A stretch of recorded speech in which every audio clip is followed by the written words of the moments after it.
So it finally happened. I quit teaching. On May 11th, 2025 at 9:30, I visited the school I worked at for the final time, and it feels great. It also feels like the end of an era, and it also feels a little like failure, but still overall I am very happy that this day has finally come. For the upcoming months, I will have no responsibilities whatsoever, which means I'll go on a deserved vacation for a couple of weeks, which I'm really looking forward to.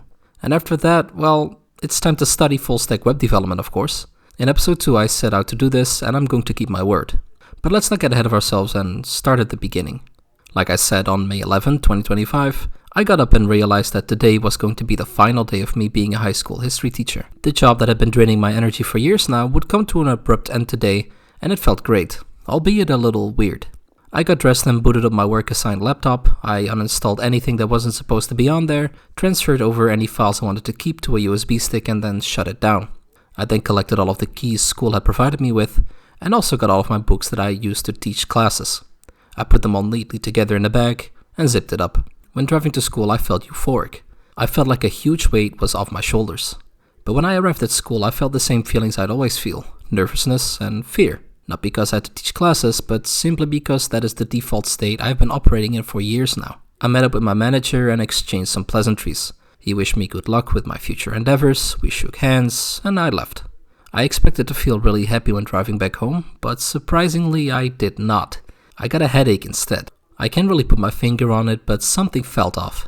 I'm sitting here still being unsure of why I felt that way. I feel a lot better now, even happy about my decision, but why would you feel sad about something that was so horrible at the time? I don't know, maybe it's because a chapter is closing, who knows. As I said before, I now have a lot of free time before going back to my studies. I'm not sure yet where I'll go on vacation, but what I do know is that I'll be going for at least a month. The first thing that came to my mind was going back to Japan.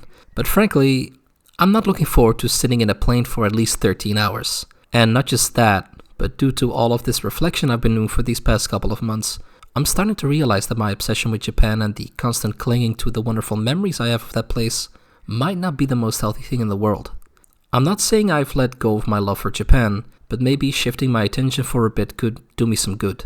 On the other hand, facing my obsession head on and just going back could also do the trick. Only time will tell where I'll eventually decide to go. I have, however, decided to dive headfirst into full-stack web development.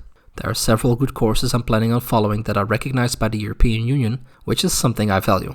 I'm not sure if this is the right decision, but what I do know is that doing nothing is definitely the wrong one. Finally, if you'd be so kind to click on the like button and also click on the subscribe button, that'd be amazing.